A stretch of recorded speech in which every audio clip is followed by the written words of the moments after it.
Decision घेते की जाऊया बिग बॉस मध्ये अनुभव, त्याचा काय सल्ला होता का तुझ्यासाठी, पहिला सल्ला की काय रिॲक्शन? हो. नाही, तुला तुला जायचंय तू जा, काही हरकत नाही, पण एक वेगळा खेळ आहे तो.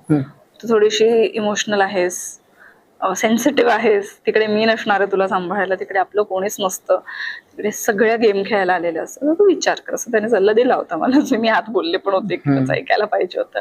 कारण एक लो पॉइंट हिट करतात सगळेच.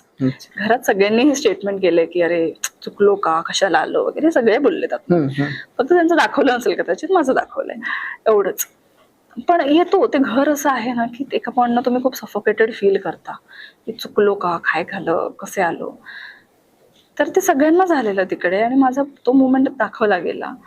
आणि तेच बोललेलं सौरभ मला, पण आतमध्ये असताना ते तसं थोडंसं ट्रॅप्ड फील होतं.